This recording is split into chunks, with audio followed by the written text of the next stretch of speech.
Welcome to MMA on the Rocks. My name is Bill Welker. You are listening to episode 191, or you're joining us live here on YouTube or Facebook. This is episode 2 of our Brawl Crawl series. Yeah, I guess technically 3. It's the third installment, Bill. All right, second in a row? Yeah. All right, second in a row. Today's Saturday, May 16th. We are doing live commentary for the final 3 fights on the main card of UFC on ESPN 8. So we did one of these just on Wednesday, and we had a lot of fun with it. So we're back again. In any case, before we get into the fights and Krzysztof Jotko's breakdancing that we just witnessed inside the cage, let me introduce my co-host all the way from New Jersey, Jeff, the Animal Wilson. Jeff, how you feeling, man? 3 UFC cards within a week. Yeah, Bill, we're going toe-to-toe with Joe Rogan tonight because he's doing his fight companion. We have the Brawl Crawl going on. So we're not here to accompany you through these fights, but we'll crawl through them together. Let me tell you something. Joe Rogan is going down in history as one of the best podcasters. Hey, listen, to me, he's always going to be the fear factor guy, all right? He was part of the 90s, Bill. It was awesome. Yeah. Well, while I try and figure out how to share this thing,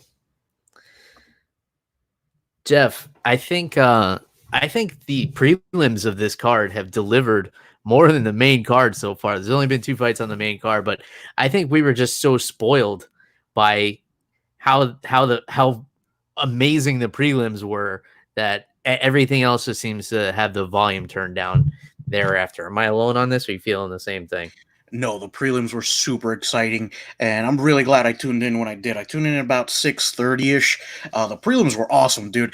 And for those of you watching at home, if you're not watching already, you're going to see some blood on the octagon. It looks like it rained blood. That's from a prelim fight that we'll get into a little bit later between Darren Elkins and Nate Landwehr,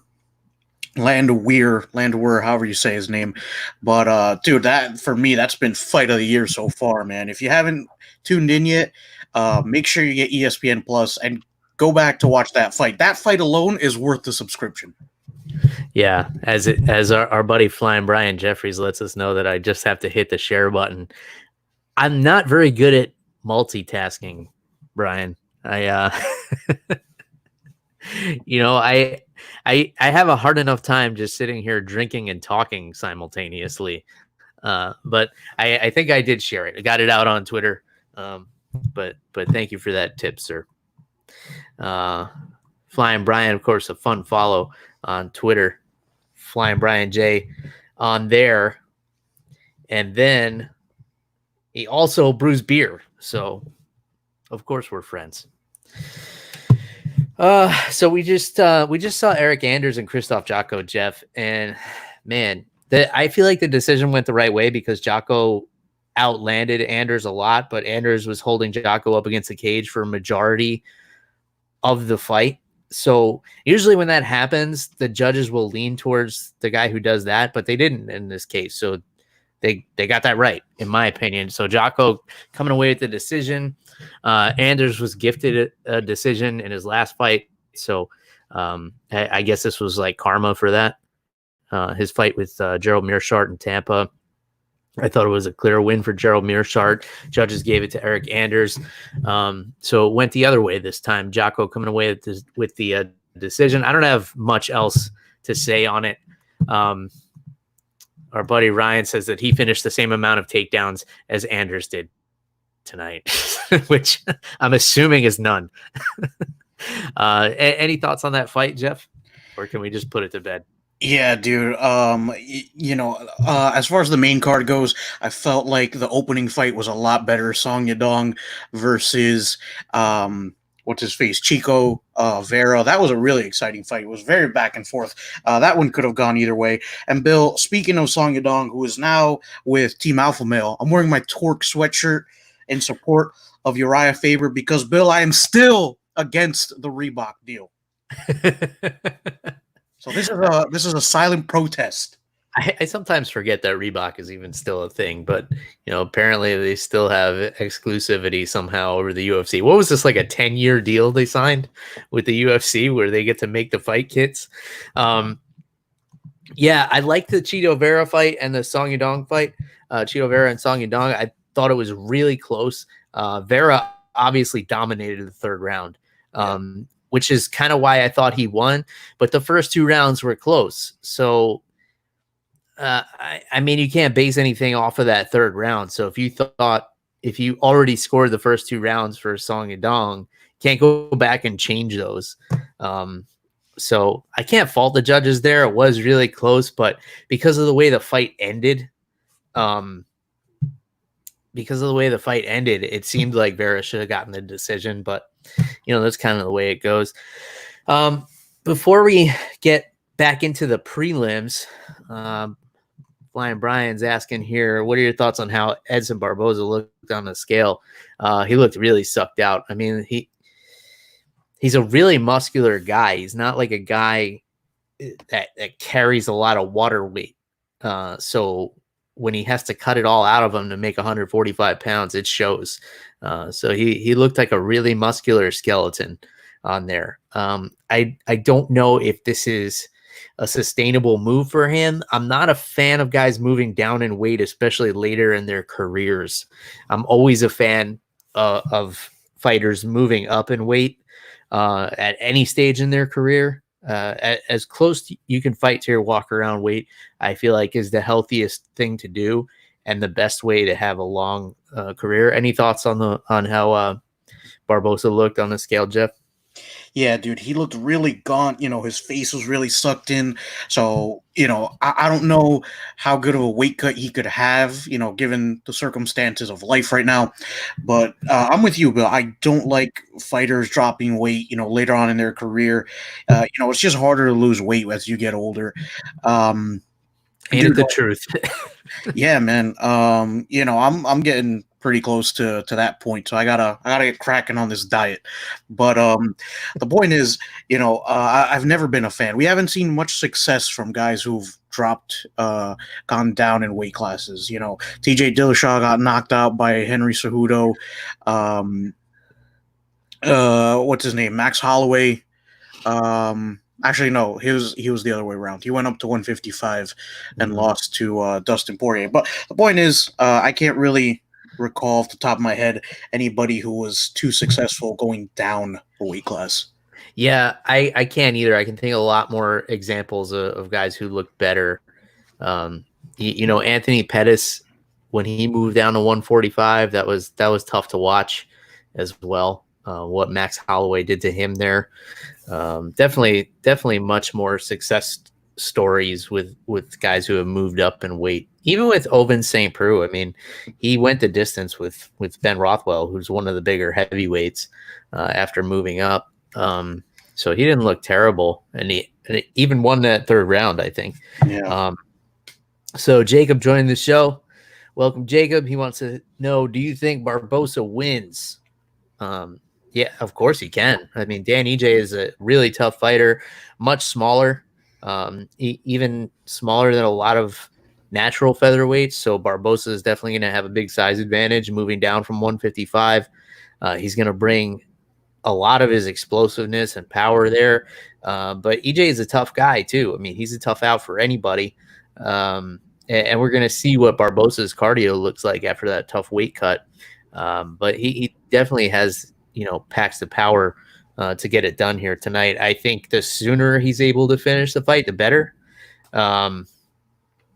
And that's my thought on it. What do you think, Jeff? I don't know, dude. Dan Ige is a tough dude, especially at 145.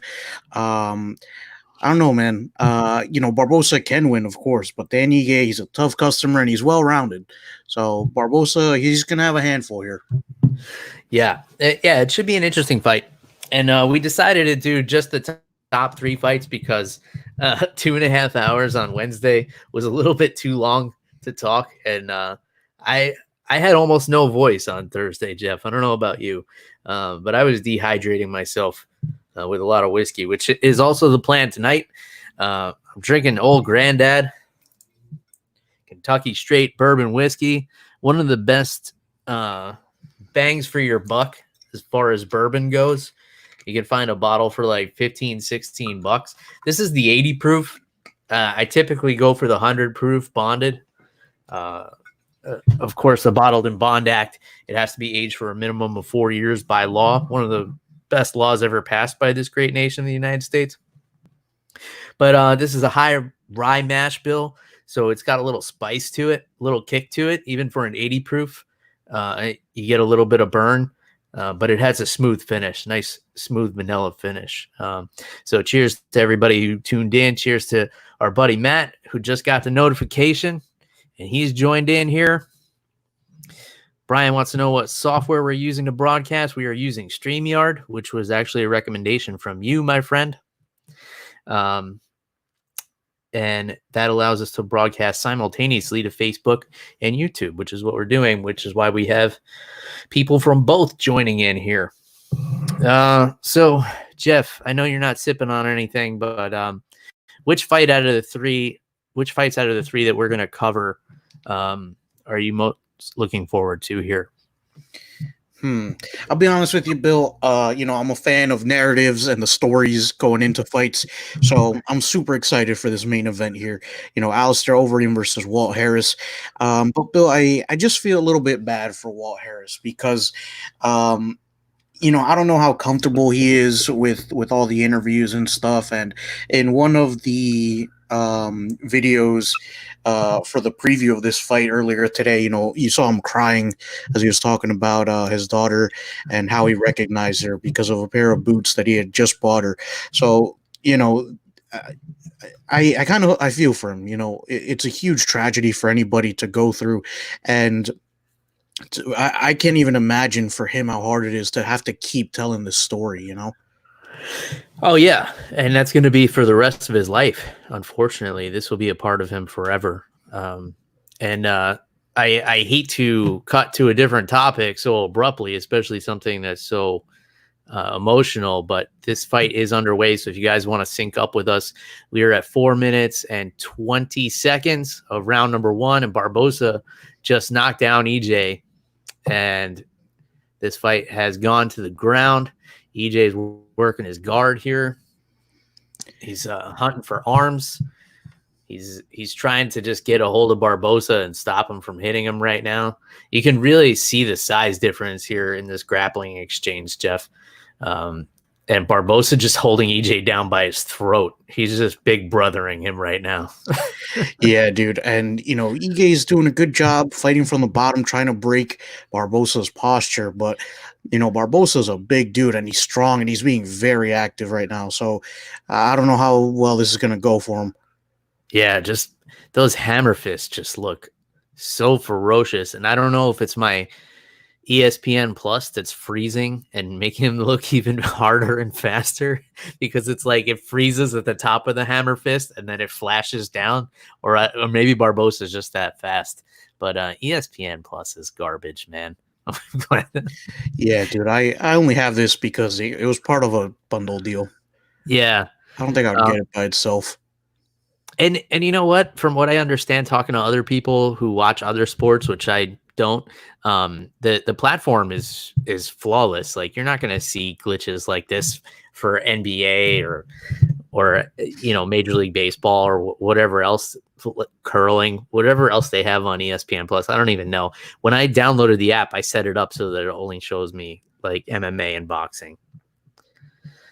And the one other thing I've been watching is the Last Dance documentary series about the Chicago Bulls, and it's been really awesome. A lot of great nostalgia there. I don't give two fucks about basketball, but there was something about Michael Jordan, man, that was just so special. And now we're back on the feet in this fight. And our buddy Rip Life King has joined the show, and he said, "Did you get it mainly for Disney? Come on." Of course I did. I'm a Marvel fan, so I got my Marvel movies. I got my Marvel movies queued up, and also it came with Hulu. So Hulu's streaming some good shows. So Bill, I'm basically set for quarantine. Myself, I couldn't live without Disney Plus. You know this, Jeff, because of my 2-year-old daughter, and I watched Frozen 4,000 times during quarantine.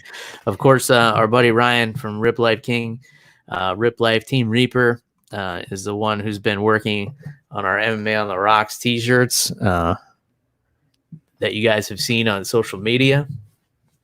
So I was just holding up the awesome looking Team Reaper logo here. I'm a big fan of the way that thing looks. Yeah, dude, I'm a fan of the back of the shirts too, dude. Like the front looks awesome, but I love the back. It's got the flag. It looks kind of like it's a little torn up, a little dinged up, but I love it. Yeah. Well, it's like symbolic of the real American flag. It's been through a lot. Ige is cut under his right eye here. He's bleeding, not nearly as much as Darren Elkins was bleeding earlier in the night, but you could tell, and he's got like a bruise above his right eyebrow. Barboza's dinging him up, but Barboza seems to be bleeding from his left eye as well. Or maybe it's a cut on his nose right next to his eye. These guys are swinging. Barboza unleashing that patented switch kick there. Yeah, dude. And, you worry with these eye injuries sometimes because, like you said, sometimes they'll bleed into the eye. I don't think that's going to be a problem for Ige in this one. But, dude, that Darren Elkins fight, it was looking bad. As Jim J.R. Ross would say in the WWE, Bill, Darren Elkins was donning the proverbial crimson mask. Okay. I don't think I've ever heard Jim Ross say that one. He must have developed that one after I stopped watching WWE. So end of the first round there. I think clear round for Barboza. He had the knockdown. He had that top control, dropping big shots from there. Ige got his licks in, but definitely not enough to win him the round. I think the judging is maybe a little bit better than we saw on Wednesday night. I don't know if it's the same judges or not. Or I don't even know where the judges are, what they're doing with them. It's got to be interesting because obviously there's no audience because of the coronavirus and everything that's going on. We gotta mention that here in case anybody's listening to this, years down the line. But because of everything going on with the coronavirus, there can't be an audience in attendance for this fight. Which has to impact the judging and possibly the refereeing and a whole bunch of other things that we've been talking about over the course of the last couple of fights. And it feels like we never lost MMA to me, Jeff. I mean, it just came back last Saturday after, I think, a 10-week hiatus. And here we're looking at some of the highlights of the first round, Barboza's combinations and just the way he sees things. But Ige landed a nice flying knee. Bill, just to build on your comment about audiences, I think it's affecting the judging in a positive way. You don't have the crowd, booing or cheering certain shots when they haven't been hard shots.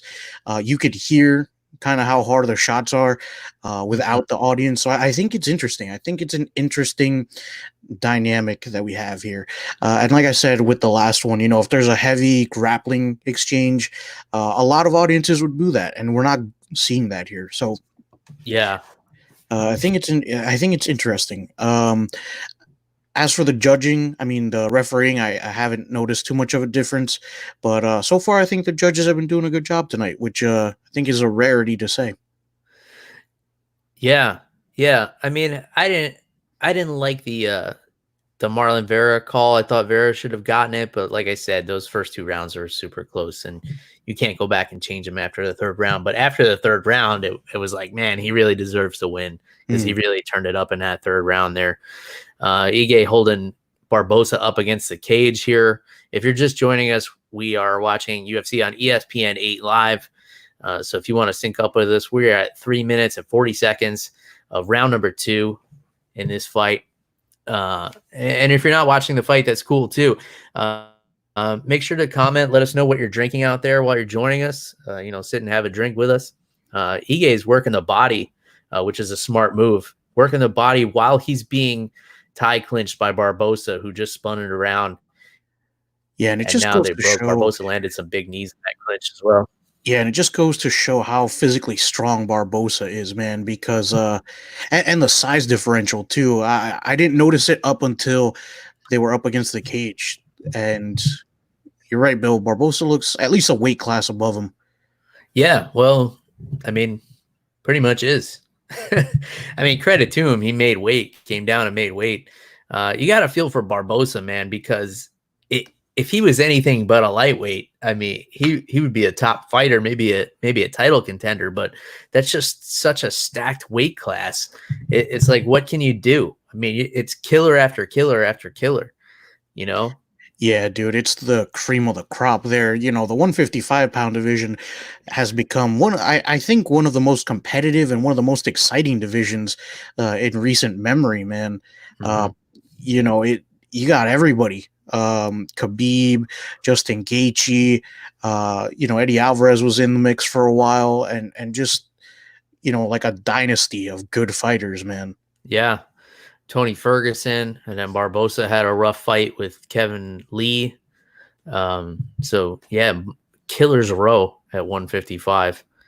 Oh yeah, and you could tell Barboza didn't like those body shots when he was up against the cage. This is why he spun out of there immediately. So it would be a good strategy for Ige to close the distance where he can't be kicked. And here he is. He's clinched again, and he's going to the body again. Landed some tight nice elbows elbow. on a break there too. Yeah, really nice from Dan Ige. Yeah, credit to Dan Ige, because it's Barboza initiating the clinch, and Ige is happy to let him, clinch his head while he works Barboza's body. So, good strategy from Ige. Yeah, and Barboza looks like he's trying to set up a Darce choke here. He's got that front headlock position. He's trying to reach under the neck and grab his own bicep, and he let it go. Yeah, Ige did a good job defending that, just opening up the arm so that there was more space for him to breathe. So credit to him on that. Big counter left hook from Barboza there. It looked like it stunned Ige a little bit. These guys are slinging, man. This is a good fight. Yeah, dude, they're throwing. Ige, had a rough first round, but I think he's done a lot more work in this one. Bill, I couldn't tell you who gets this round. A lot closer than the first round. It's probably going to come down to these last 35 seconds, which if you're just joining, we're at 35 seconds of round two. Dan Ige, Edson Barboza. Oh, that might have cost Ige the round there. He went in for a clinch and kind of slipped, it looked like, and Barboza wound up on top. So unless Ige can get up here, Barboza's going to finish the round on top, landing these big hammer fists. He might be stealing the round right here. Yeah. No attempt from Ige to get up here. He should be trying to get a butterfly hook here. He's trying to get that right leg in there, but he was just really hanging on to Barboza's neck and trying to hold him down. You can't wait for a stand-up when there's 15 seconds left in the round. I think Barboza just stole that one there. Yeah, but Bill, Ige looked like he was breathing heavy at the end of that round too, so he might be starting to wear out here. Yeah, and Barboza looks like his cardio is holding up at this weight class. I think there's some interesting fights, man. Barboza and Holloway, that would be a really fun fight at 145. Oh yeah, absolutely. I could see him fighting. What's his name? I'm blanking on it. The kid from California, T-City. Brian Ortega. Yeah, I'd love to see Brian Ortega versus Edson Barboza. I think that's a really fun fight too. Yeah. I mean, we haven't seen Brian Ortega in a while. Well, not since Max Holloway broke his face. Yeah. I think one of the most classic moments in Max Holloway's career is going to be when he put Brian Ortega's hands up for him. It was like, come on, man, you got to keep your hands up. Yeah, and then continued to piece him up. Our buddy Ryan thinks that it's 2-0 Barboza. I agree, especially because of the end of the round there where Barboza wound up on top. We're getting ready to start the third round here. Great fight. Great fight. Yeah, Thanks and everybody for tuning in. We are at 4 minutes 50 seconds of round number 3. Dan Ige, Edson Barboza.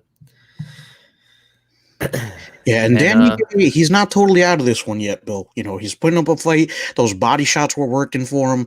I saw a couple of leg kicks that I liked, so I think he needs to go back to the well on that. Yeah, Barboza just landed a nasty switch kick to the body. His switch kick is so lightning fast. It's ridiculous. Yeah, and there's no tell when he does it either. Yeah, he throws it like he's throwing a jab. It's like it doesn't even look natural. Like a human shouldn't be able to move that fast. Yeah, and he can turn on a dime too. We've seen him throw, spinning back kicks like that too, and just nail the body, man. Definitely one of the most explosive strikers, probably in the history of the UFC. That guy has an awesome highlight reel, and unfortunately for him, like I said before, he just happened to be around in the wrong era, in the wrong division. Because any other era or any other division, and he probably could have been a world champion. Yeah, dude, and he's got a great camp too, man. Trains with Mark Henry and Ricardo Almeida, the same guys that Frankie Edgar trains with, the same guys that Angela Hill trains with. She's coming up. Her fight is next as well. And, that's a great camp out here in Jersey, dude. So very well-rounded. We haven't seen Barboza on the ground too much, but he can get it done on the ground as well. Yeah, and I imagine there's been some good training there because Mark Henry, who is one of the head coaches that's not talked about enough. He has a pizza shop in Jersey, right? And he has a gym in the basement underneath it, where he brings like all the high level like UFC fighters, and he does, private consultation type lessons with them. And so I'm sure during all the quarantine, he's been bringing these UFC fighters like Frankie Edgar, like Edson Barboza, all these guys, Zabit, Magomed Sharipov. I'm sure he's been bringing them to the pizza shop basement for some training. And it looked like Ige just got dropped there. He kind of face planted a little bit. Another switch kick to the body by Barboza. And Barboza is really, it looks like he's really picking up steam in this third round here, Jeff. Yeah, and Ige is breathing heavy, man. I don't know if his cardio is going to be able to hold up. He's just looking a lot slower, whereas Barboza, he looks like he's coming out for the second round, maybe even the first round. To his credit, though, I don't know if I'd be breathing at all if I took those switch kicks to the body from Edson Barboza. So there's that. He's also totally Barboza fair. Beating up that lead leg of Dan Ige with those outside leg kicks. His leg is looking really raw right now, and he's got a hematoma just under the outside part of his knee as well. So yeah, I'm seeing that too, man. His leg's looking like a Christmas ham, Bill. A glazed Christmas ham. Yeah. Ige doing whatever he can to try and get this to the ground. Got Barboza up against the ground. He's hooking the leg, doing a good job here. Got a nice body lock, lifted him up. Wow, takes him right down into side control. Landed some big shots. Man, Dan Ige is not out of this fight, Jeff. Yeah, but he's only got a minute to work with here, Bill. So we got to see what he can do. He's trying to work past this butterfly guard. I think he should just start throwing hammers to the body, go to the head, just do whatever you can. Forget about the grappling at this point. Yeah, Barboza did a good job recovering. He's got his butterfly guard here. He's going to look for a sweep to stand up, I think, because he's not going to want to stay on the ground. He's going to want to finish this on the feet. We only got 30 seconds left in the round. Yeah, Ige's got to do something if he's going to win this fight, man. Barboza breathing heavy, though, and up until just now, no attempt to lift Dan Ige at all. And Ige is just hanging on for dear life. Even if he's able to steal this round, though, you got to figure he's lost the first two. He should be looking for a finish here, but he's just looking to hold Barboza down. If he were able to do this in the first two rounds, that'd be a different story. Barboza breathing real heavy, man. He's not even trying for a sweep here. Yeah, and Ige is starting to throw his elbows in there, but that's the fight, Bill, and I think it's going to go to Barboza. Yeah, I would think so too. Ige might have stolen that third round there. Credit to him for staying in there, especially after taking those body kicks. Having the cardio to get that takedown and stay on top for the last minute or so there.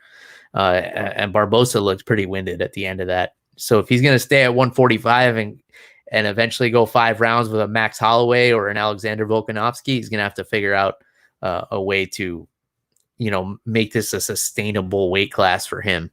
He looked fantastic in those first 2 rounds. I think definitely won those. If you guys are just tuning in, we're watching UFC on ESPN 8. We call this the Brawl Crawl. It's like a bar crawl, but we watch fights because we don't want to call it a fight companion because too many other people call it that. So Brawl Crawl it is. Let us know in the comments what you guys are drinking out there while you're watching the fights. We haven't heard what anybody's drinking yet. I am sipping on some old granddad high rye mash bill Kentucky straight bourbon whiskey. So let us know what you got in your glasses out there. And I doubt anybody's drinking Modelo. But Brian Jeffrey thinks 29-28 Barboza. I agree. Yeah, hard to argue with that. He actually says Barzuka. That's probably what his leg kicks feel like. Yeah. Like a Barzuka. I think he wrote that the first time too, and I just subconsciously read Barboza. Oh wow, Dan Ige getting the decision. Wow. Oh man, sorry, I don't think so, man. I mean, all right, bro. It's nice to know that some things are still the same. Yeah. Wow. So, okay. So he probably stole that third round. The second round was close, but Barboza finished on top with those big hammer fists. I mean, I could. No, I don't see it. Barboza should have won. Yeah, dude. I don't see anything in those first 2 rounds that would give Ige the win here. I mean, if they just showed the highlight of that flying knee, you would think, oh man, he crushed him. Anyway, Brian's drinking Prairie Peach Wheat by Thunderhead Brewing. Shout out to Thunderhead Brewing, where Brian is a brewer, brewing all your favorite kinds of German style beers. Brian, if you want to let people know how widely available that is, feel free. Ryan says, how the fuck did Barboza lose? Well, there's 3 judges, and they were all wrong. That's my professional analysis, my professional bourbon driven analysis. All right. Jeff, I hate to interrupt this good time with some more bad news, but I heard this earlier this morning, and another one of my favorite comedic actors of all time, Fred Willard, passed away at the age of 86. He was just a guy for me that he would appear in all these random things, and he was mostly an improv comedian. And whenever he showed up in something, it just made you feel good. Like, oh, there's Fred Willard. And he could make me laugh. Like he could completely slay with one line. This is Spinal Tap, A Mighty Wind, Best in Show, all those Christopher Guest movies he showed up in. And then American Wedding, he played like the father-in-law. Man, he would just kill it, and always so funny.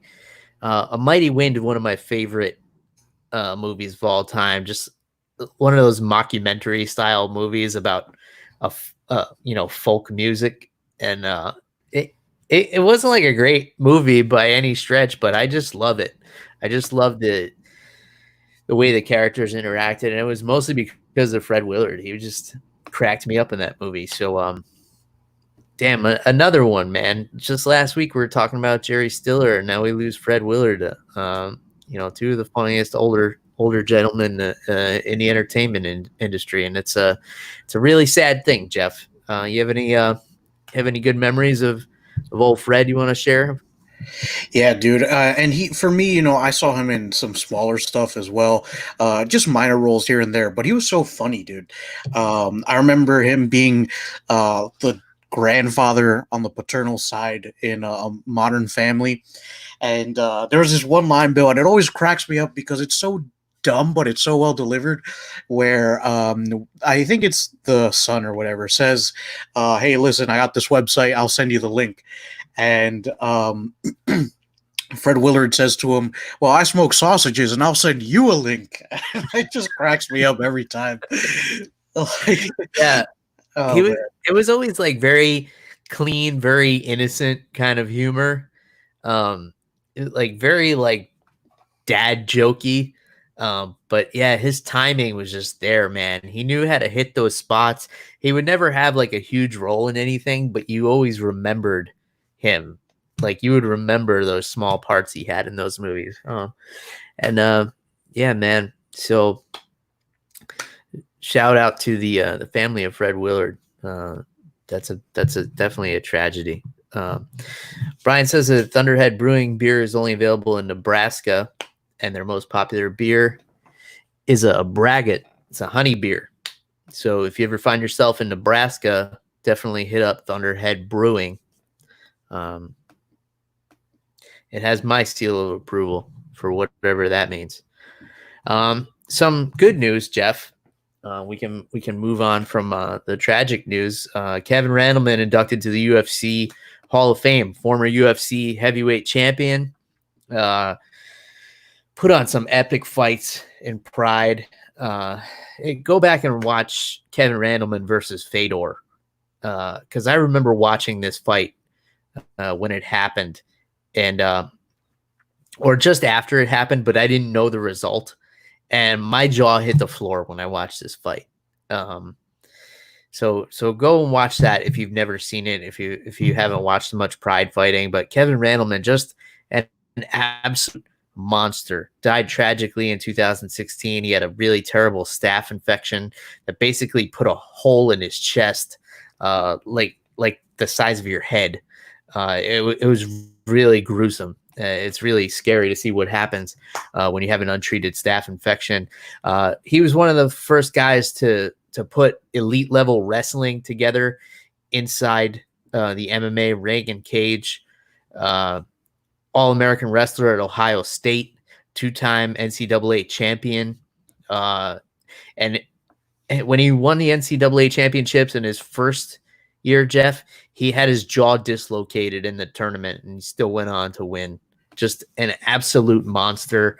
Well-deserved to be in the UFC Hall of Fame, in my opinion. You got any Kevin Randleman memories you want to share, Jeff? yeah, dude. Kevin Randleman, an absolute monster in that cage. That's why hearing that nickname, Monster. And dude, I just remember him, and I know he had lost to Fedor Emelianenko, but dude, that slam beforehand, you've never seen somebody do that to Fedor Emelianenko, man. Just such a huge athlete, unbelievably athletic, Kevin Randleman. And, just from stories that we've heard from Mark Coleman, just such a nice guy too, outside of the cage, man. Yeah, for sure. And just like, he was one of the first guys too that I remember using the wrestling in reverse, because he used to like to stand and strike. And good luck taking Kevin Randleman down. The guy had tree trunk legs. So even if you could grab a hold of one of them, good luck taking him down. And just a really tough, really athletic, explosive fighter. And yeah. It's a shame that he passed the way he did with that staph infection, man. That was just absolutely gruesome. Let's go back and look at some of the past fights from tonight. Tell me, Jeff, who impressed you the most out of all the prelims? All right, hold on, because I got them on my phone here. Let me just go down the list. Oh, dude, I got it. For me, the most impressive fighter so far in the prelims was Miguel Baeza, dude. Just being able to withstand Matt Brown's power, and they dropped each other in the first round. First, Miguel Baeza got hit so hard that his mouthpiece flew out of his mouth. Dude, you hit somebody hard when that happens. And took some brutal shots from Matt Brown, but then he was able to deliver some damage as well. He dropped Matt Brown at the end of the first round, and in that second round, he knew Matt Brown was going to come forward, so he had the game plan. He steps to the side and just lands this huge left hook, and Matt Brown just kind of ran into it. So we saw that. Miguel Baeza, yes, he's a technical fighter, but he's packed some power as well. I think that's a huge feather in his cap, man. Matt Brown is one tough dude. He kind of got into fighting just by fighting. He wasn't formally trained. I think he did like one training session, and then he like signed up for an amateur fight the next day or something. At least from what I heard from the Joe Rogan podcast. But it's got to be true then.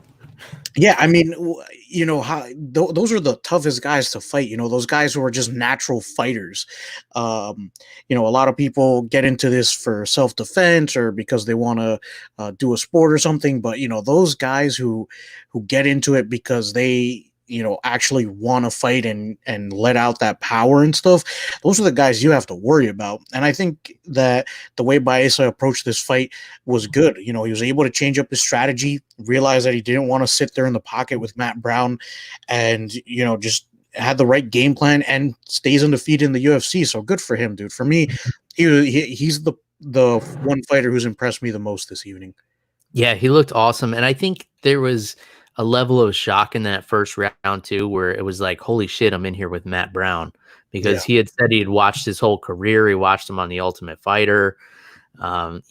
Being 12 years younger than Matt Brown, I'm sure he's seen every one of his fights. But I think once he kind of shook that off, he realized like, oh, well, I can hang with Matt Brown. And the other thing was, Matt kept coming forward with his chin up. He was really looking for that over the top right elbow. He was landing it a lot, but he kept going to it over and over again.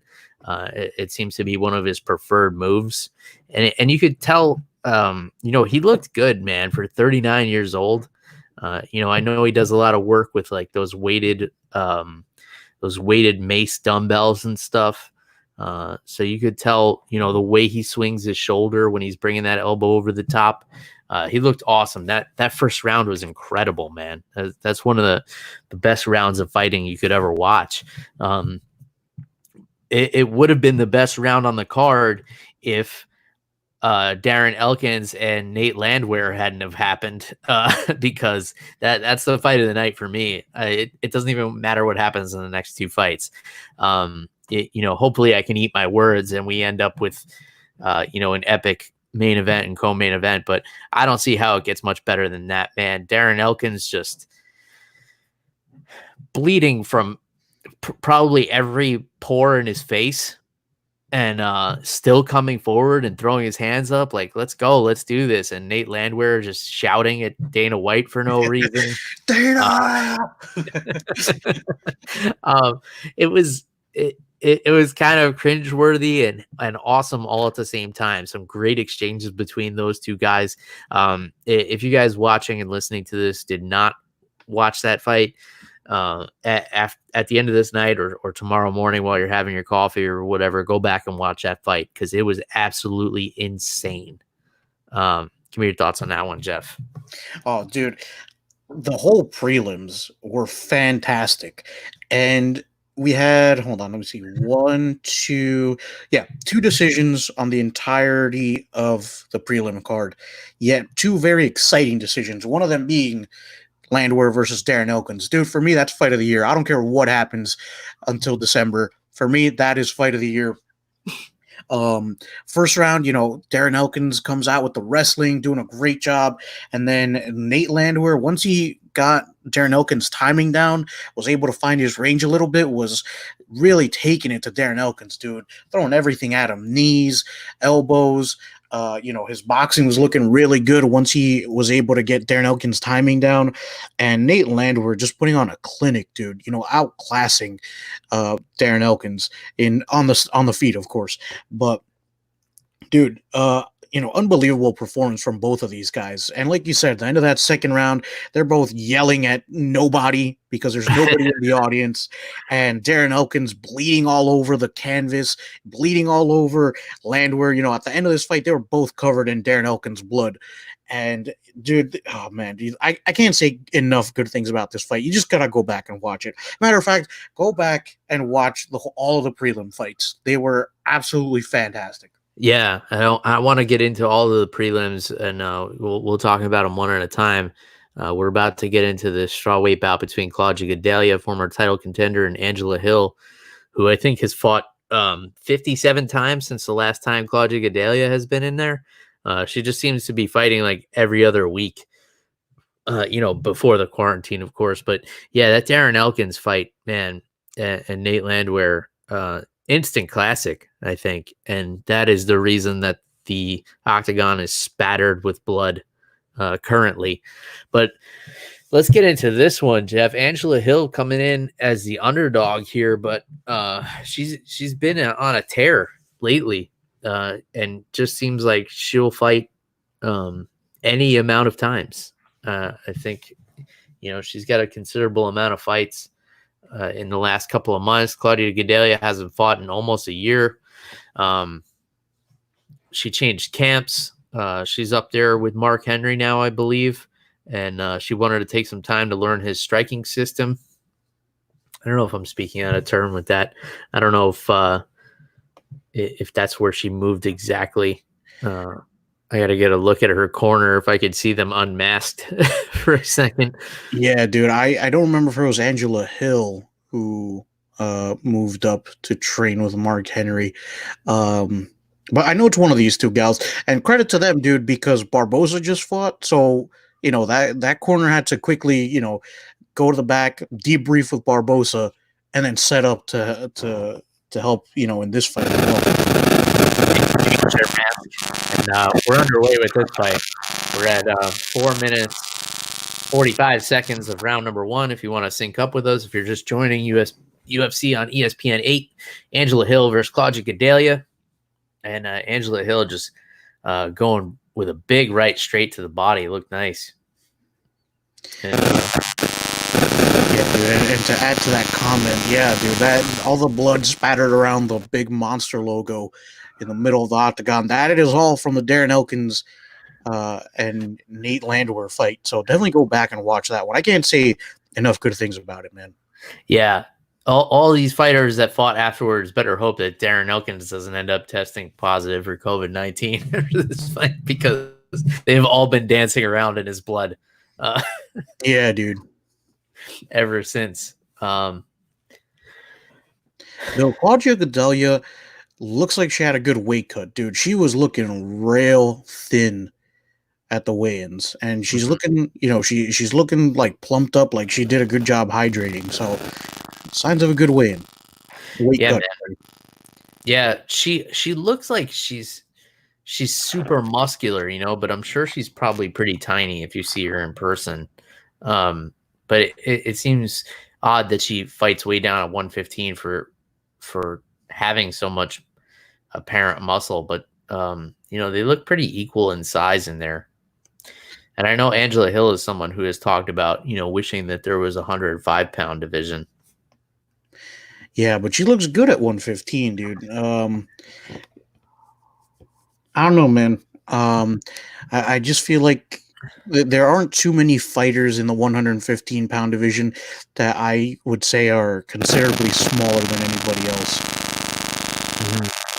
Yeah, of course, Michelle Watterson, former atomweight champion and Invicta, she probably would like to have that weight class back, but she looks, comparable size-wise to the other girls in this division. 10 pounds, though, is a big difference when you get to be that small.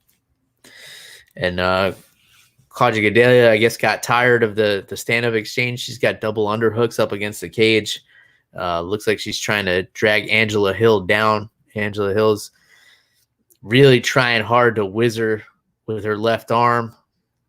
Yeah, but Claudia Gadelha is just such a strong fighter, physically for 115. We've seen her, throw people around in there. Yeah. This is a good strategy here, too, tying Angela Hill up, trying to get the blood flowing in her arms because Angela has such fast hands. So you want to do everything you can to try and slow those down. She hasn't really changed levels yet. She's trying to here. But it seemed like she was just trying to tie her up for a little while. But now it seems like she's trying to hook a leg and get her down to the mat. Of course, Brazilian Jiu-Jitsu black belt is Claudia Gadelha, but Angela Hill can definitely handle herself on the ground as well. They're right in front of Dana White right now, who looks so disinterested.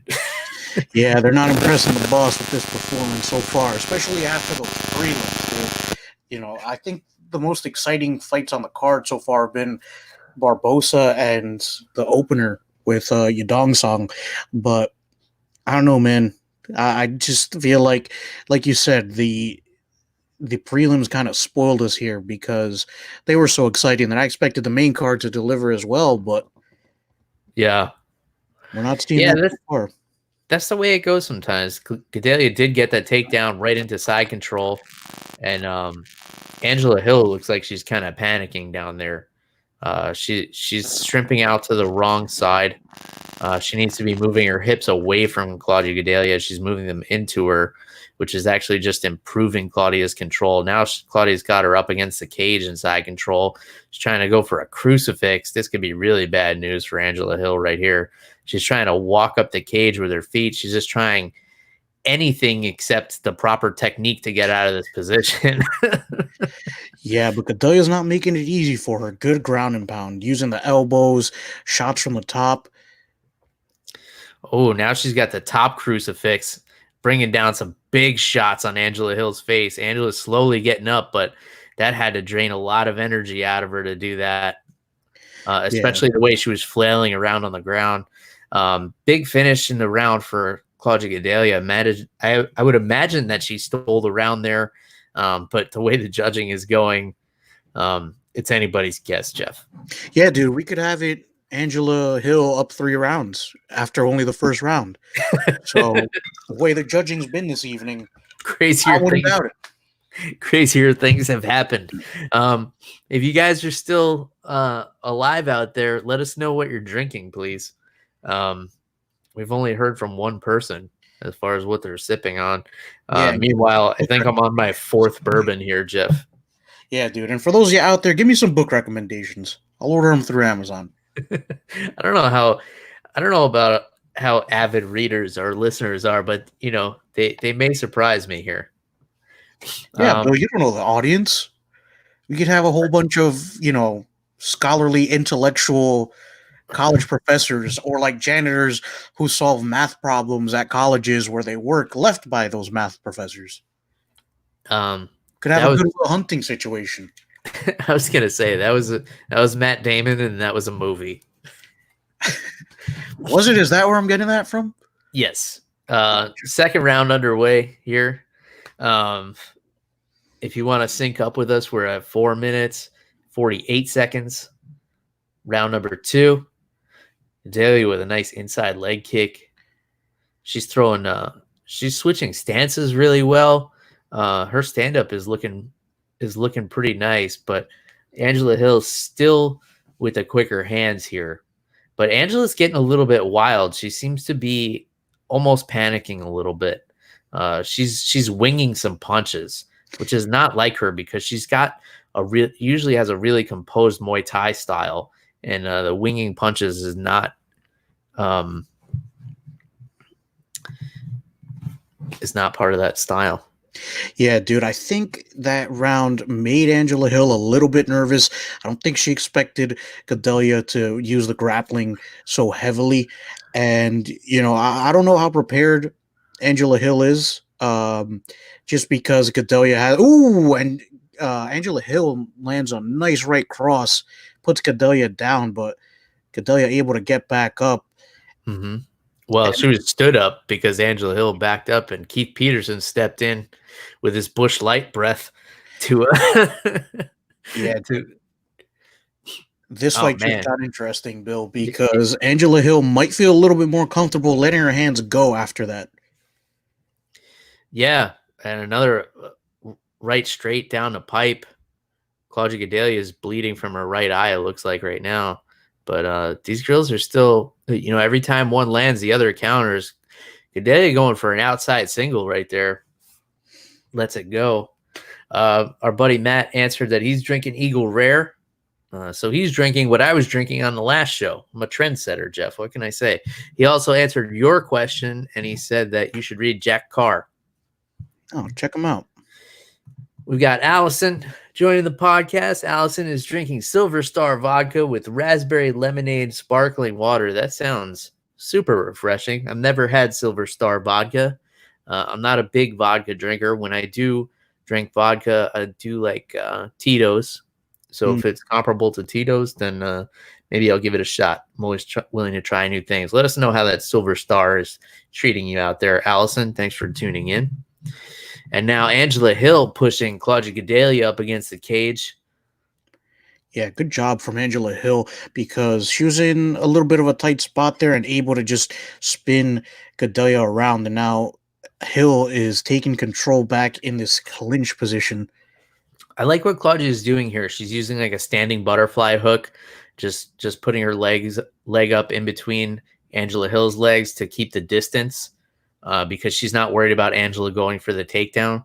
So she's able to use that hook to just keep some space. And it worked. She got off against the cage, and now they're out in the middle of the octagon again, exchanging punches. Yeah, I think Angela Hill is going to be a lot happier with this second round. She's able to not only keep the fight on the feet, but use her tools a little bit more effectively in this second round. Yeah, she definitely seemed out of her element when she got taken down in the first, and she seems to be loosening up, coming out of her shell. I like seeing the straight punches from her. She's having more success with that than when she's throwing the wild winging stuff. So if she can stay composed, because when she throws the winging stuff, she's taking her eyes off her target and she's just slinging the hands. But when she's at her best is when she's laser focused and throwing stuff down the pipe and using that Muay Thai style to control the distance. Yeah, and Gadelha is making a good use of the jab here. It seems to be working for her, just because Angela Hill, throwing a couple more hooks. I'd like to see Gadelha use that jab a little bit more, because it seems to be working. I think she heard you, Jeff, because now she's throwing the jab.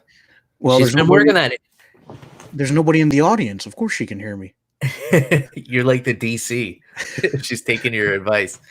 Gadelha has been quietly working that inside leg kick on Angela Hill as well. You could see the inside of her leg starting to get a little bit red.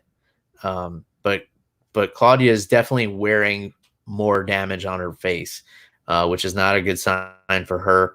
I think Angela Hill is probably going to take this round. She landed the more damaging shots. She held Claudia against the cage, and she finished with a big knee. So we might have it at one apiece here, Jeff. That's the way I'm scoring it. Yeah, that's how I'm looking at it too, and it's looking like it's definitely going to be an exciting third round. It was all Claudia Gadelha in the first round. Angela Hill started making that comeback in the second round. So, Bill, I think that in this third round, we got to look at Claudia Gadelha's cardio here, because she, like you said, she hasn't fought in about a year, maybe a little bit longer than that, and she's been quarantined doing her training. So, I imagine they can't get the full scope of cardio training when they're confined to a couple of spaces. Yeah, you never know. And we talked about this last week on the show. You never know what kind of training everybody's getting here. And unfortunately, there can't be an asterisk next to any of these wins or losses here. In the history books, it's going to be a win or a loss. And very few people are going to remember that these fights took place under these circumstances.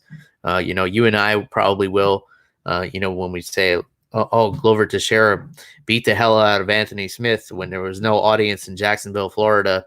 But the average person is just going to look and see like, Glover Teixeira beat Anthony Smith, and that's it. You never get to see in the history books really what the history was, what the circumstances were. Sorry, as we're starting round 3 here, 4 minutes 45 seconds. If you want to sync up with us, MMA on the Rocks Brawl Crawl, UFC on ESPN 8.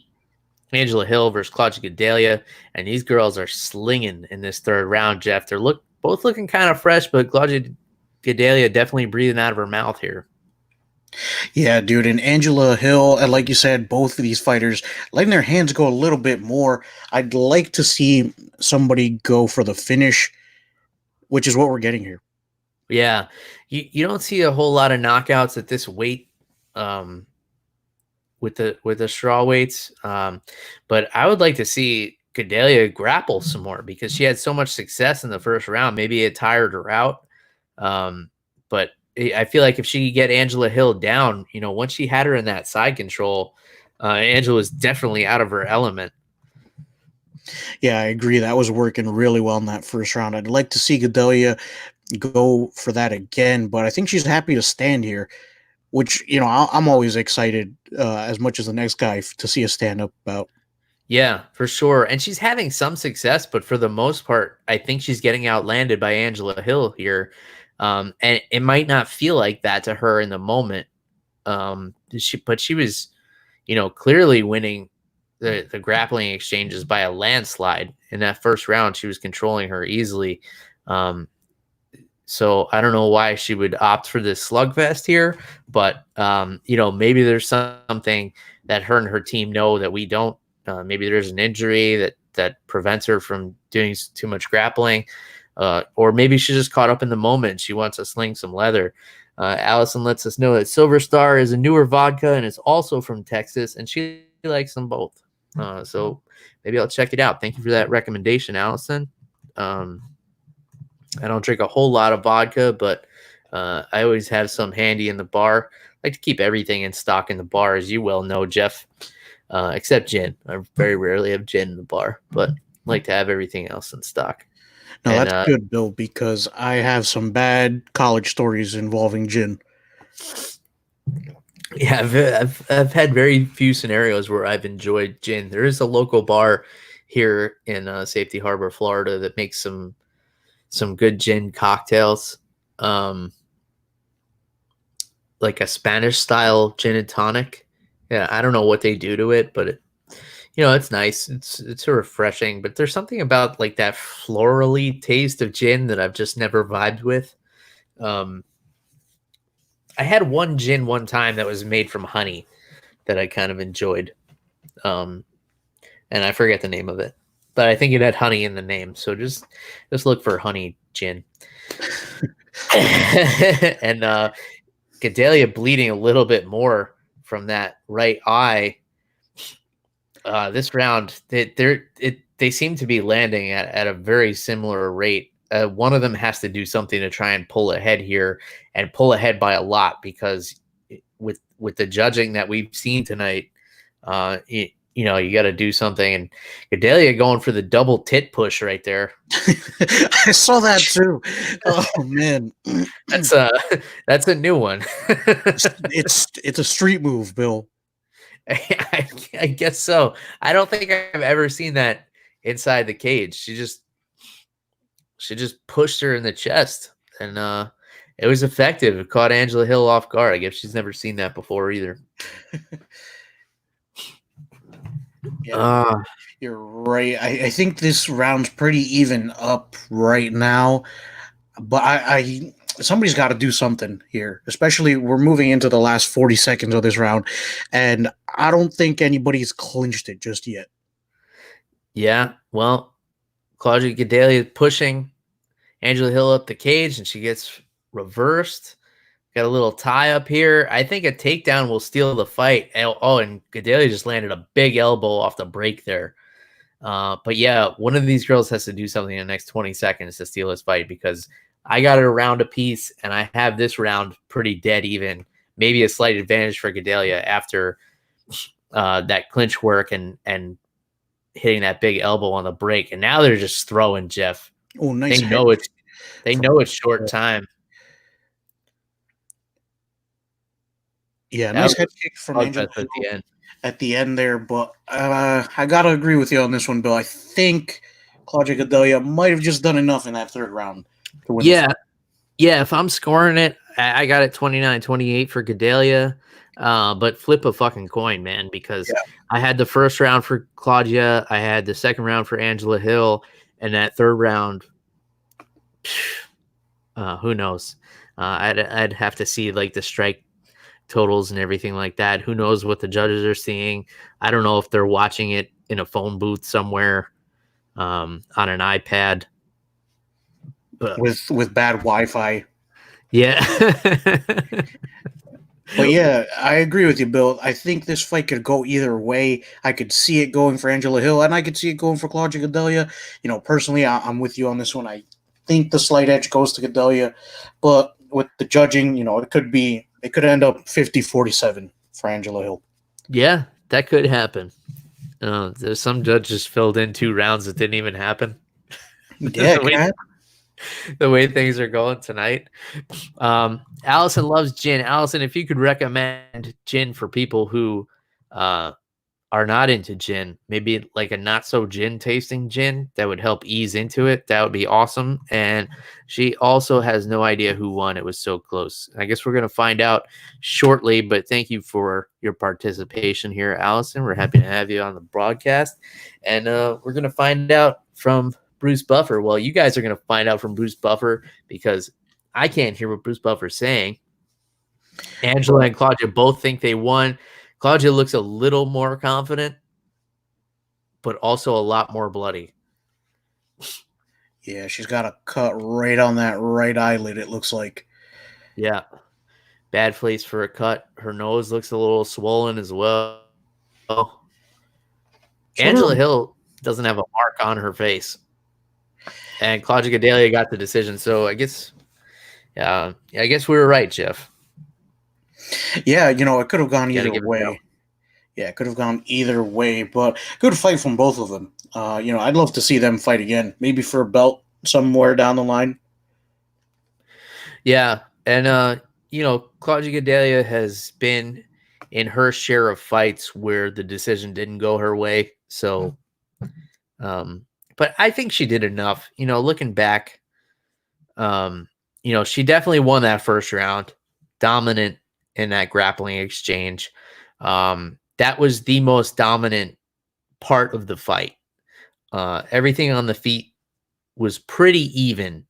Angela did more damage to Claudia's face. Claudia did more damage to Angela's leg. I can't be mad at that decision. That's the way I saw it going. And here we see, okay, so the corner, we do see Mark Henry and Ricardo Almeida in Claudia Gadelha's corner. So that settles that. All right, Jeff. I got to tell you, from the prelims, I was impressed with so many people, one of which Kevin Holland with his TKO victory over Anthony Hernandez, or Mullet Cain Velasquez, as I call him. Came out, hit him with a big elbow in the head, and then a big knee to the sternum. Dropped him, knocked the wind out of him. I don't know if you guys have ever been hit in the sternum, but it really sucks. And that feeling of having the wind knocked out of you is a really terrible feeling. Hernandez couldn't do anything but just kind of shell up, and Holland did a great job jumping on him, finishing the fight there. Referee stepped in at just the right time, and Holland sounded good on the microphone as well. Called out Mickey Gall. I love that call out. What did you think about this fight, Jeff? Yeah, I agree with you on all points, Bill. I thought the Mickey Gall call out was good. Smart, somebody who, a fight that could happen in the division. He didn't call out somebody who, was ranked, and maybe that fight wouldn't happen. But I thought the Mickey Gall fight was good. And Mickey Gall, he's a bit of a draw. People know his name because he beat CM Punk. And dude, Kevin Holland looked great, man. Those knees to the body in that clinch were great. And There won him the fight. Hernandez, after the first shot, he started going down. There was one on the way down just for good measure. And like you said, Holland just jumped on him with some strikes. So very impressive win for Kevin Holland. And Bill, Anthony Hernandez stole my idea to start growing out that Tiger King mullet. So I wasn't rooting for him in this fight. But Bill, as I like to say at times like this, you win with ease when you use the knees. Is that what you like to say? Yeah. Whenever there's a knee involved, I think that knees to the body, they're an effective strike, man, especially if you can hit somebody in the liver, as made famous by Boss Rutan. Jeff, we've been doing this podcast almost 4 years. I don't recall you ever saying that. Bill, I say that all the time. What are you talking about? Jeff, you know all these on the show. All these podcasts are recorded, all 191 of them. People could go back and find out for themselves. And then they're gonna go out, they're gonna have to go back, and they got plenty of time to listen to the podcast. All right. If anyone is willing to go back and put together a compilation of Jeff saying this 4 times, I will send you a bottle of bourbon. Bill, do you think we have that? Like, we have some super fan who has like all of our episodes recorded and like transcribed somewhere. Like, he was at work and like he does, like, he's like a doorman or something, so he just has time to transcribe our episodes. I sure hope so, Jeff. I like to think so. You know what's funny is when I see, I look at the analytics every now and then. I don't care that much. I mostly like to see where people are listening from as opposed to how many people are listening. Because I always think it's fun to see when people are listening in like Norway and Finland, which are some of our top countries, Japan, Ireland, Scotland. We have a lot of people, United Kingdom. But when I look at them and I see people like, somebody listened to episode 40 this week. Who are you and what are you doing with your life? And thank you. I shudder to think what we sounded like at episode 40, Jeff. Definitely not as polished as we are in this current day and age. But let's get back into these prelims here, because someone else I was impressed with was Courtney Casey with her armbar finish of Romero Borella, the Italian fighter, in round number 1. Borella took the fight to the ground, and then Courtney Casey, looked like she was in trouble there. She was eating some ground and pound, and then the way she tied up the arms of Borella was really impressive. She got her high guard, and she was able to connect her legs like just behind the neck. And she was so tight on that arm, Jeff. Borella had to tap a couple of times before the referee could get in there. Unfortunately, Michael Cardoso was the referee. It looked like he was a couple of steps too far away. And unfortunately, Courtney Casey had to hang on to that. But she did the right thing. You can't let go just when they tap. You got to wait for the referee to break it up. But definitely impressive armbar finish right there. I was not expecting that. And she pulled it off. What did you think, Jeff? No, Bill, I think it was a great performance from Courtney Casey, and she looked like she was in a little bit of trouble there from the bottom, but just, never gave up on that armbar, because there was 1 or 2 times where she threw up her legs and, it didn't work, and Borella was able to kind of fix her posture and get out of it. But Courtney Casey, she stuck to it. She kept going for it and was able to lock it up really tight. It looked for a second like Borella was safe, because she was kind of what we call stacking Courtney Casey, where it's where you kind of put your weight on the bottom person's legs to keep your arm bent, because with the arm bar, they want to straighten your arm out and try to hyperextend the elbow. So it looked like Borella was safe, and then she kind of popped straight up. I guess maybe she thought she could pull her arm out or something, but Courtney Casey was not having it. So very, very nice finish for Courtney Casey. I think that's her first finish in the UFC, actually. And, you know, we've seen her have a couple of fights that didn't go her way. You know, the judges maybe didn't make the right call. So, congratulations to Cortney Casey, which, you know, I haven't seen an armbar from the bottom in the UFC in a really long time. I don't think I've seen one ever in women's MMA. So, I'm trying to think Ronda Rousey, but I think Ronda, you know, she got a lot of her arm bars from the top. But anyway, Bill, so the fighters are walking out here, but Bill, besides Darren Elkins versus Nate Landwehr here, any other fights on the prelims that you want to talk about? Because I really enjoyed the Giga Chikadze fight. That was a really, really good fight. Yeah, that one was good. And the first fight, the Rodrigo Ferreira and Don'Tale Mayes, both Dana White Contender Series fighters. Classic striker versus grappler. Mayes was controlling this fight on the feet, and then when it got to the ground, Ferreira was able to get the rear naked choke. And Don'Tale Mayes, it was his second fight in the UFC, and it was the second time he was submitted. The first time was that awesome heel hook that came out of nowhere from Cyril Gane, who you and I are both really high on, and we haven't seen him fight since then, I believe. But that was a really impressive performance from Ferreira, and he remained undefeated after that one. So both of those guys coming off the Contender Series, and Ferreira proving to be the more successful fighter. And here we have Walt Harris walking out. Man, he looks so happy, dancing. I really love his mindset, man. Just you know, being able to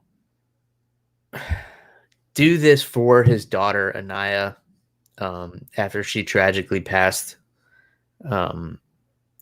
And you know, he credits her with being the reason that he's able to do this, because she babysat his kids so he could go and train while his wife was at work. And man, you can't help but root for Walt Harris here, man. First fight after losing his daughter, and you know, just being able to get up and train every day, and not want to just stay in bed and like just drink your life away and you know, waste it away. He wants to pay tribute to her. And I'm gonna put a little twist on this, Jeff. Like, how's it feel to be Alistair Overeem right now? Because, you know, like, everybody wants to see the best for Walt Harris. Like, you don't want to get in there and try and take this guy's head off after what he's been through. You know, Alistair Overeem is a father. He's got 3 daughters, I believe. So he's got a feel for Walt Harris. But I liked what Overeem had to say. He's like, the best thing I can do to help Walt pay tribute is to go in there and give it my best in this fight. Yeah, absolutely. And, you know, credit to Alistair Overeem, because it's a lose-lose for him. You know, it's a tough guy. You don't want to go in, like you said, you don't want to go in there and take his head off, but you don't want to go in there and give him an easy fight either and make him feel like he hasn't earned it. So, Bill, before we go on, I just want to give a shout out to your brother-in-law, the Portuguese man of war, Dave Bernardino. Yeah, Dave joining the show. He wants to know what the drink of choice is tonight. I said it earlier, but it is Old Granddad Kentucky Straight Bourbon Whiskey, the high rye mash bill. So it's got a little spice to it, a little kick to it, even though it's only 80 proof. But it finishes super smooth. Nice vanilla finish to it. But it's got that spicy kick up front, little pepper on the tongue.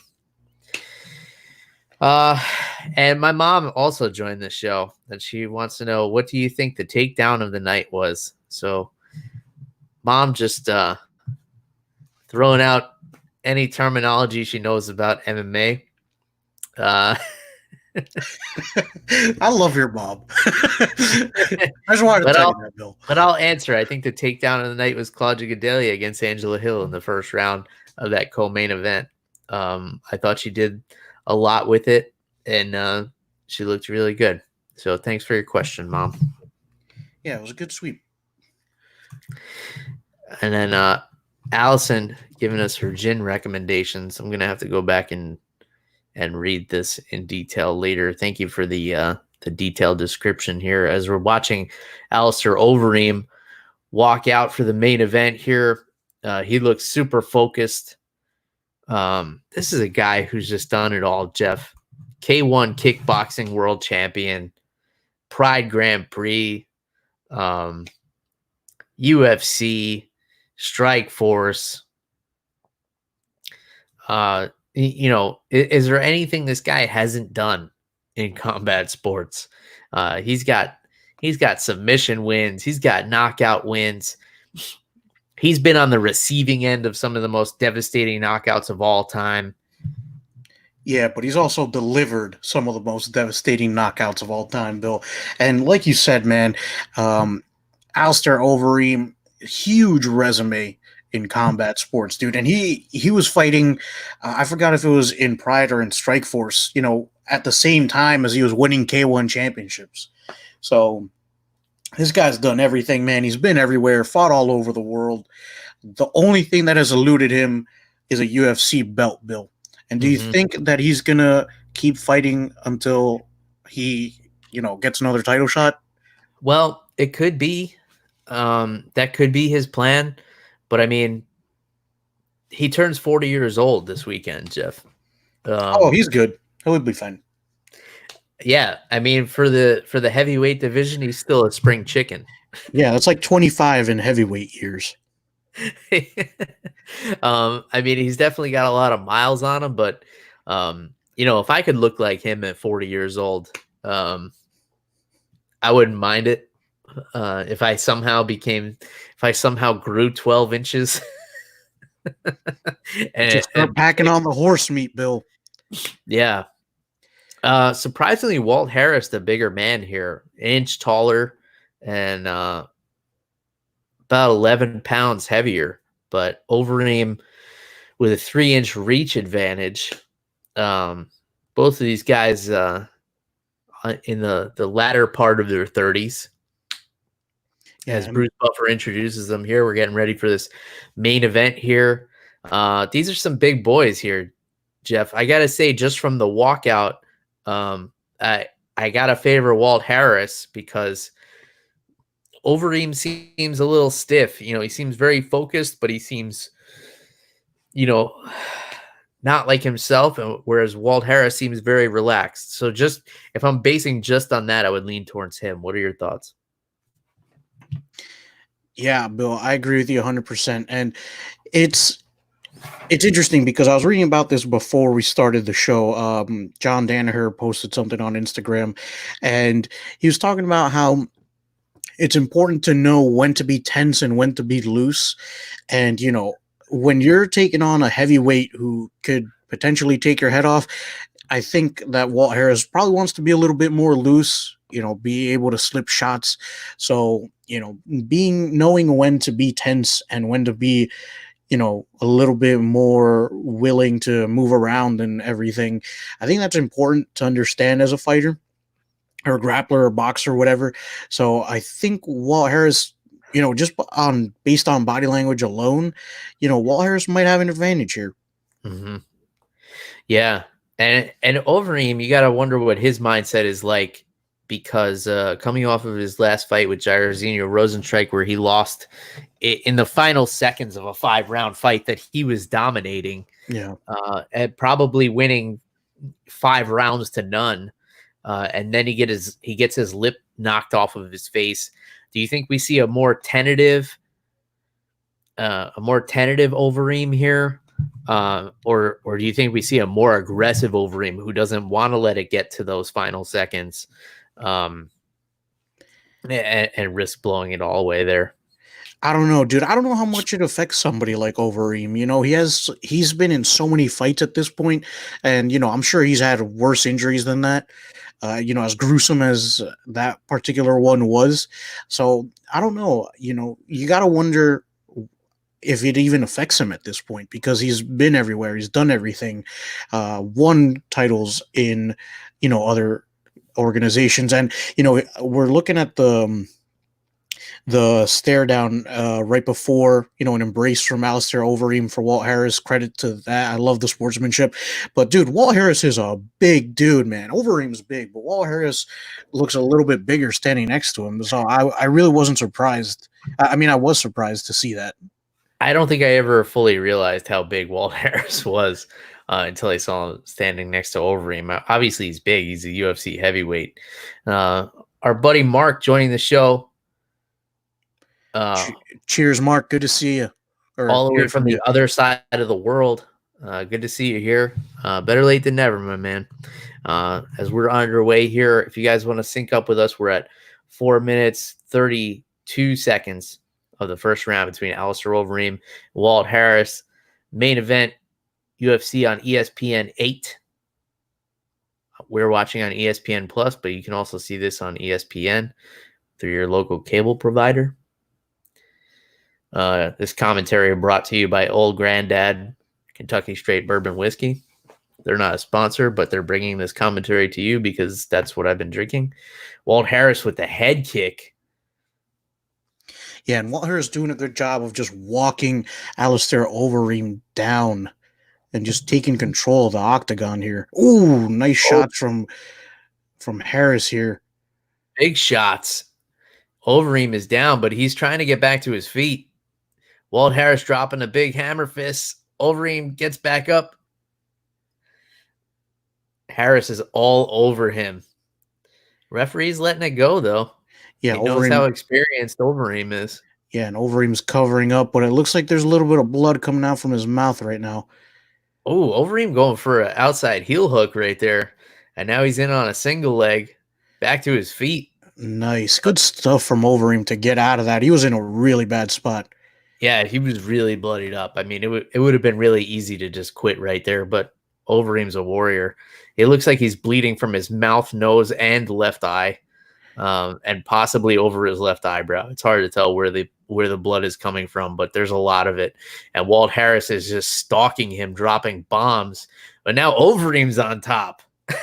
This fight is fucking crazy. Oh, and Overeem taking it to the ground. He was looking to get on Harris's back, but Harris does a good job of rolling out of it. Overeem's still on top, though. Yeah, Overeem's on top in side control. This is not where you want to be if you're Walt Harris. We haven't seen too much from Walt Harris off of his back, but we know Overeem can grapple. He's got, I believe, 17 submission victories in his career. And now he's kind of gift wrapping Walt Harris from the top. And this is not good. Walt Harris taking some big breaths. He's covered in Alistair Overeem's blood.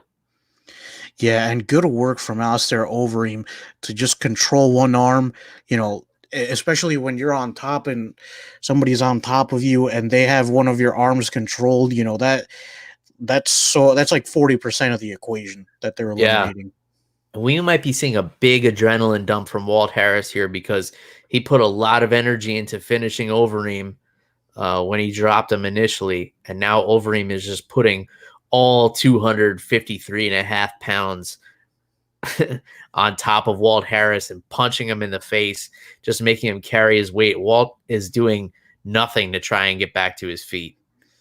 Yeah, he might not be able to, Bill. Like you said, he's taking some deep breaths, man. Yeah, he's trying to compose himself here. Now he's kind of posting, but man, he's taking some big shots to the face as well. Now he's grabbing the fence. He's looking desperate here, Jeff. This is not where you want to be if you're Walt Harris. He's all twisted up. He's got a posture that he's kind of given up. The referee had to reach in and rake his fingers out of the cage. Yeah, and Overeem's still controlling that other arm, taking it completely out of the equation. And Bill, I don't know what you do if you're Harris here. Overeem is looking like he might ruin this Cinderella story. Yeah, I mean, Harris, all he could do is kind of grab the cage. I mean, referee's got to be taking a look here because Overeem is just dropping bombs on Walt Harris's face, and he's not doing anything to try and get back up.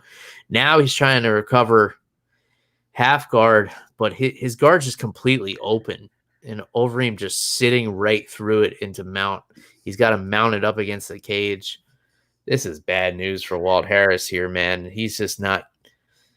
It looks like he's not used to being in this position at all. Now he gets up to all fours, but he's carrying all of Overeem's weight, taking knees to the body, and Overeem has not stopped throwing those punches to the face. Walt got up though. Yeah, he got up at the end of the round, Bill, but he took a lot of damage, and he's way out of breath. And that carrying Alistair Overeem's weight after, an adrenaline dump like that, it's just he might be exhausted here for the second round. I'm exhausted watching this, Jeff. That was a crazy pace for two giant heavyweights. Overeem is bleeding from everywhere, but he heals like Wolverine, because after getting his lip knocked off of his face in his last fight, like 5 days later, he posted a picture of himself like completely healed. So it was a low calf kick that he went for, inside low calf kick, and he took his eyes off his target for a second, which is not typical of Overeem, and that's when he got caught and dropped by Walt Harris, and big damage. But the round probably went to Overeem because of all the control at the end of the round there, I would think. Walt did some big damage in the first minute and a half, but once Overeem got up, it was all him. But a tough round to score either way. It's do you go for the beginning of the round or you go for the recency effect? Most people go for the recency effect and would score it for Overeem there. Yeah, and Bill, here's the thing, is that not only was Overeem controlling Harris on the ground, he was dishing out damage, dude, beating up that face. And as Harris was getting up, Overeem made sure to elbow that body, dude, and that's going to pay dividends in these later rounds here. Mm-hmm. And now Walt Harris has also shown that he's kind of lost off of his back. Yeah. He was doing none of the right things to get up from that position. He did eventually like power his way up, which is probably how he usually does it in the training room. But with an experienced MMA fighter and grappler like Alistair Overeem on top of you, you have to have some technique from that position. So Overeem knows now if he gets Walt Harris on his back, he can keep him there, and Harris might be a little tentative, knowing that fact as well. Yeah, that might be a little bit more difficult this round. Both of these guys are starting to sweat a lot more, so that's going to be a factor. But, dude, Walt Harris looked lost. It looked like at one point, because of the beating that he was taking from Overeem, he kind of gave his back a little bit at certain points. So, that's always a bad sign, if you're looking at this. Oh, lands a huge right. It was a head kick.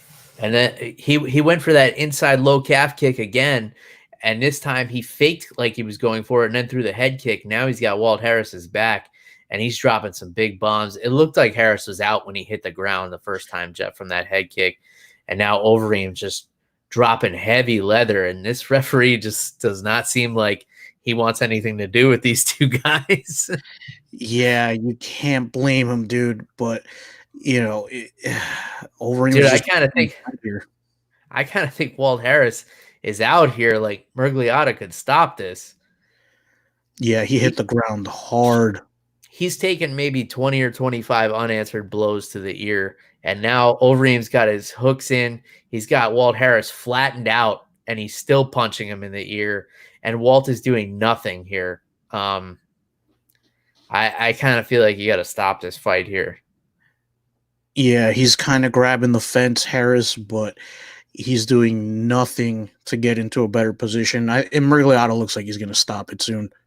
Yeah, all Walt Harris is doing is trying to cover his ear. He's not trying to get up. He's completely flattened out. And Overeem just dropping bomb after bomb on Walt's ear. You got to stop this fight here. And Dan Murgliata finally stepping in. Yeah, and Overeem does not look pleased with what went down. You can tell he feels bad, but he's got to do what he's got to do. Yeah, I mean, talk about kicking a guy while he's down after everything that Walt's been through. And then, the guy's clearly done, and you got to keep hitting him. Yeah. That's a shitty spot to be in for Alistair Overeem.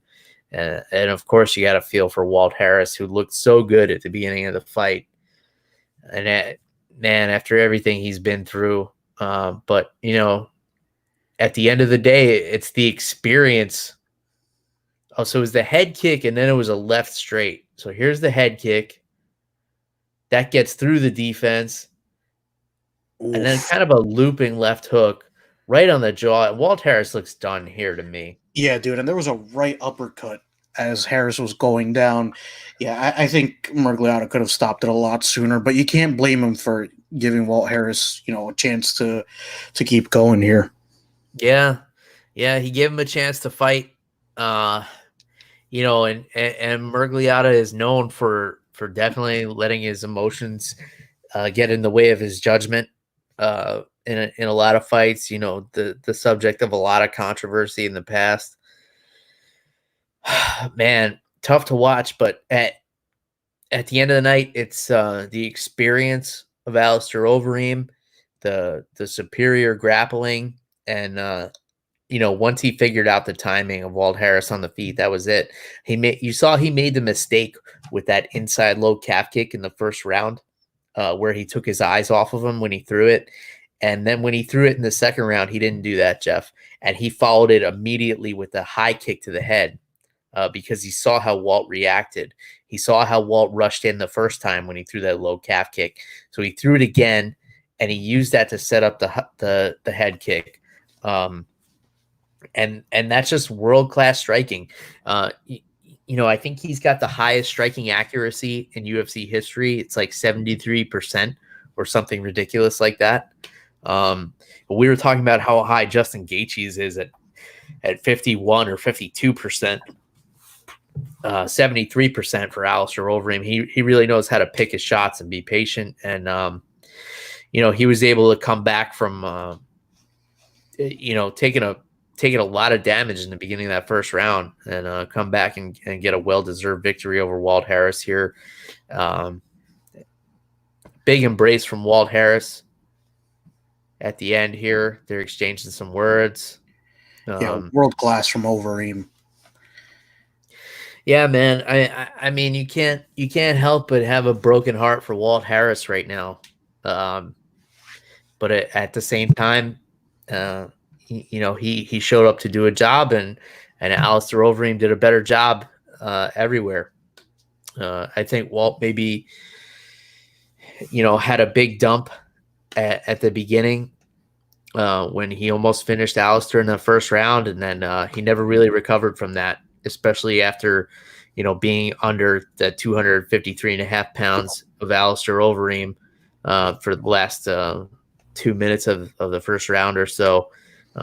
He just wasn't the same. And then meanwhile, Alistair Overeem had downloaded all of his patterns, used that low inside calf kick to set up the head kick, and just put on a striking clinic right at the end there. And then it was unfortunate that he had to flatten him out and beat him down the way he did at the end. It could have been stopped a lot sooner. It could have been stopped pretty much as soon as it hit the ground. I think everything after that looping left hook and that right uppercut and these couple of shots on the ground, everything after that was just unnecessary, in my opinion. Our buddy Mark wants to know what's next for Alistair Overeem. And that's tough to say, man, because, we got a little bit of a bottleneck with this heavyweight division. We're waiting for Stipe to be ready to start training so he can fight Cormier for the title. Cormier is talking about fighting Ngannou for an interim title. Who knows if that'll happen? But then Ngannou's talking about fighting John Jones. They've been going back and forth on Twitter. And then, Rosenstrike is coming off a loss, but he's got the win over Overeem. Maybe have a rematch with those two. Maybe we do Overeem versus Derek Lewis. That's something that could happen. Yeah, I was thinking either Overeem Lewis would be really good, or even Overeem versus Volkov, I think would be a good match to make as well. Yeah, that would be a good one too. Volkov and Overeem. Yeah. So I don't know what's going on with Derek Lewis. We haven't heard from him in a while. But there's that. But Jeff, what do you think about the back and forth between Ngannou and John Jones? You think anything will come out of that? I haven't been following that stuff. I think it'd be cool. I hope something comes out of it. I'd love to see John Jones move up to heavyweight. But I don't know, dude. I think that Ngannou should focus a little bit more on the heavyweight division because he's been doing spectacular things ever since the loss to Stipe Miocic. And, I'm sure that's one he wants to get back to. So, I'd love to see him maybe take one more fight and maybe fight Miocic after he settles his business with Cormier, if that happens. Yeah. Well, it seems right now like the choices are maybe an interim title fight with Daniel Cormier, which is a really bad matchup for Ngannou, or a super fight that would mean a big paycheck with John Jones. So between the two, if he gets in there and beats John Jones, he could still get the title shot. Maybe he feels like he has a better shot of beating John Jones than he does of beating Daniel Cormier, which wouldn't be unreasonable. And John Jones seems all in from the tweets that he's been sending Ngannou's way. He says, "You're my Mount Everest right now. I want to fight you." Whereas 3 days prior, he was saying, before I move up to heavyweight, I want maybe a catch weight at 220.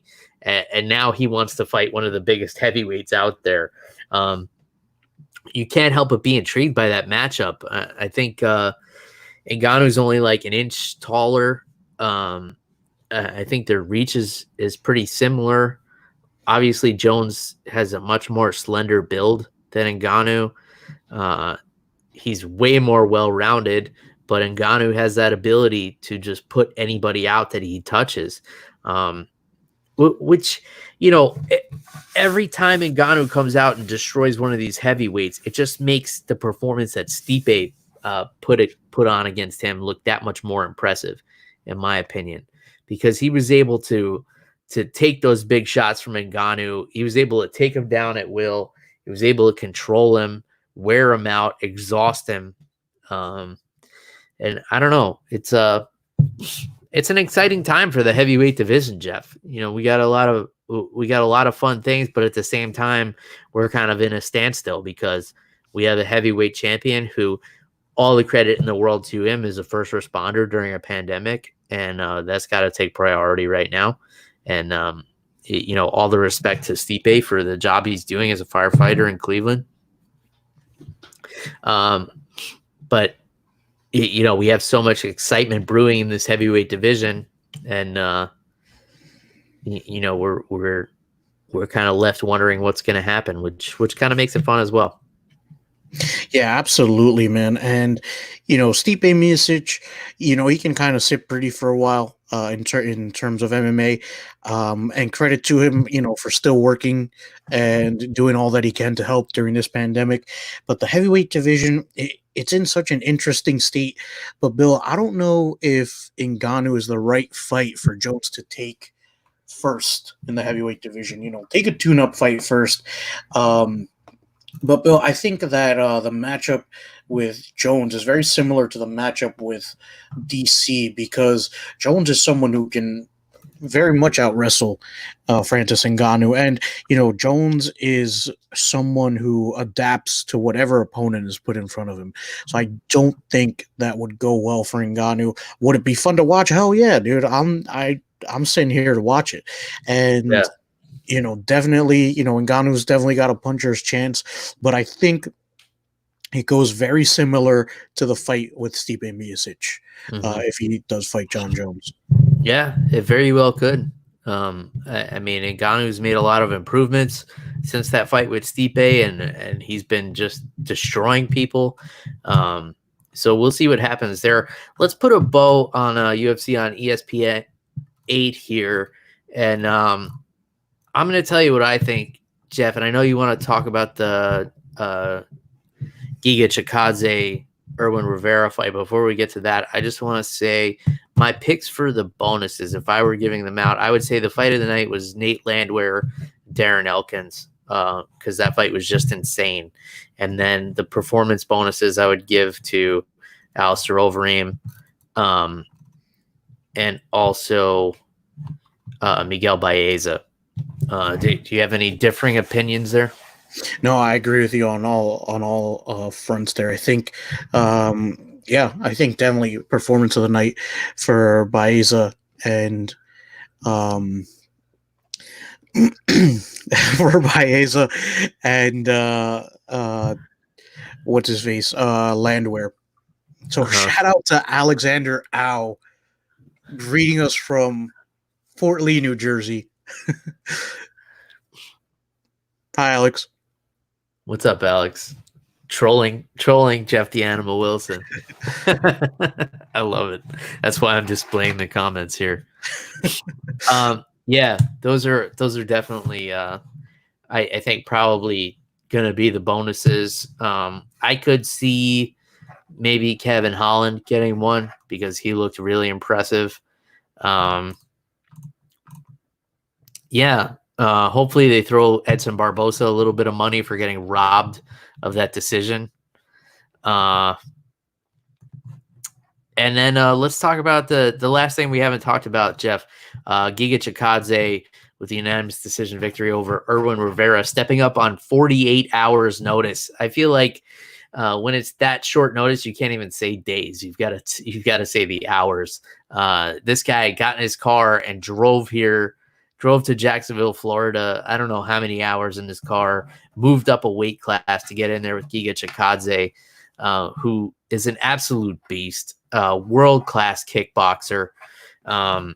Has not yet found a finish in the UFC, but has not yet found anybody who can beat him. 3-0 in the UFC, I believe.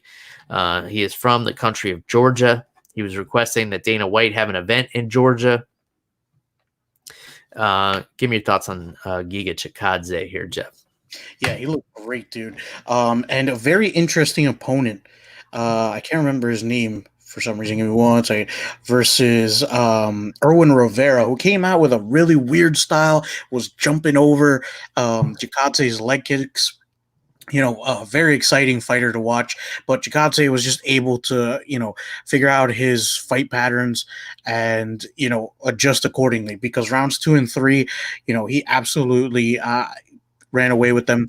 I would say, given a couple of extra minutes, I think he would have finished that fight against Rivera. Yeah, he busted him up, but he had a hard time getting his patterns down in that first round.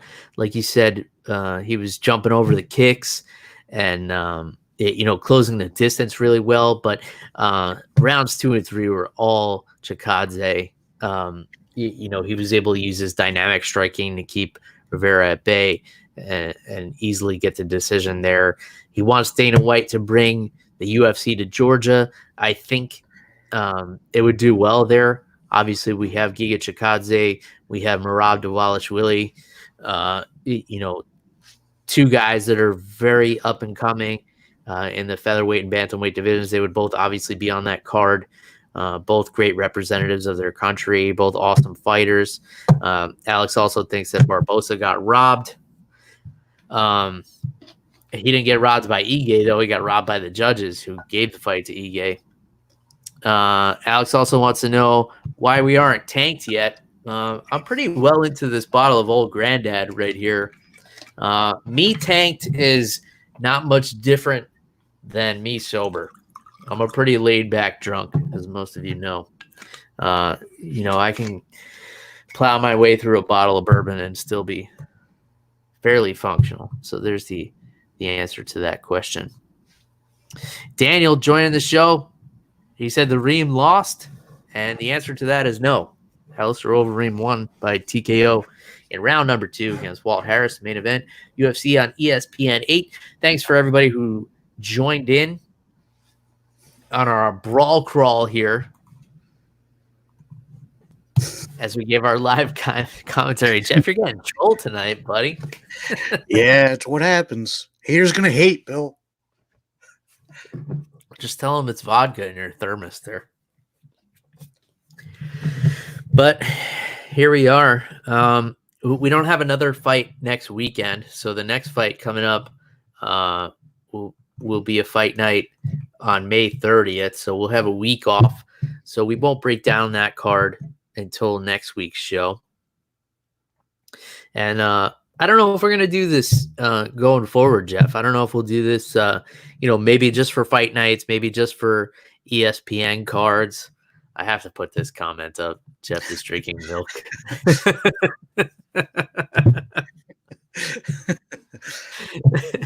That's a good one. We might screenshot this one for the social media.